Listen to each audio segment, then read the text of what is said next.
Confidence is more important than gold, especially for industries with many participants. As the backbone of the middle-aged workforce, their confidence determines industry development trends. These people, consumer services, business people, or entrepreneurs, still lack sufficient confidence. If they had enough confidence, what could be achieved? Creating high-value commercial civilization centered on people and genuinely developing consumer products and services.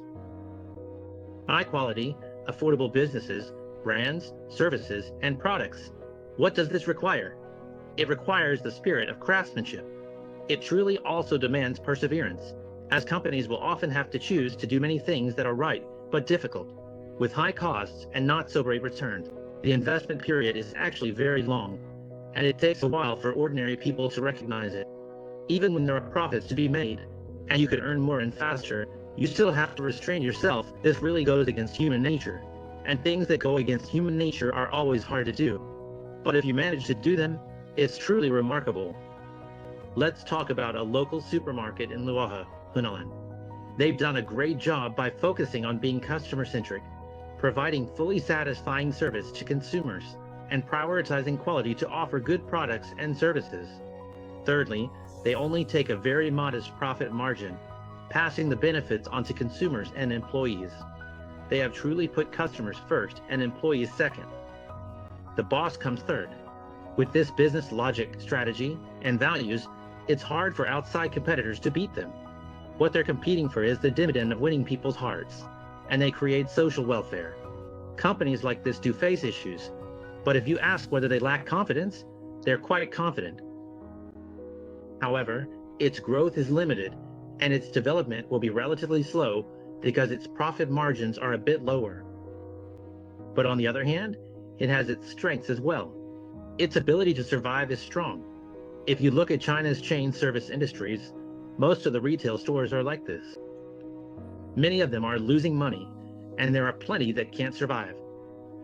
Pang Donglai is still able to operate profitably and continues to exist almost like a legend. In a fiercely competitive market like Hunan, its business model stands out across the country, creating truly unique commercial value. A company with such a business model is worth studying. I think you're right. At this stage, the consumer goods industry has issues, mainly a lack of confidence among participants. We choose shortcuts to success, like chasing traffic, focusing on marketing, and competing on low prices. But we refuse to compromise on quality or delayed sales restrictions, even though profit margins are thin. That's why the traffic economy has become prominent. As you can see, the traffic-driven internet economy, like live streaming, e-commerce, and platforms like Pinduoduo, has become incredibly powerful. However, this is a sign of progress in commercial civilization. In the long run, we know being an internet celebrity doesn't mean lasting success, and being a classic doesn't mean being eternal. Behind a good product, there must be the character of the entrepreneur. In essence, a good business is one that is truly genuine. The character of the entrepreneur is about building a long-term relationship of trust with users and end consumers. The true dividend lies in winning people's hearts. That is the greatest source and driving force for a company's development and progress. It is the foundation of a company's value. And this is a very sharp issue.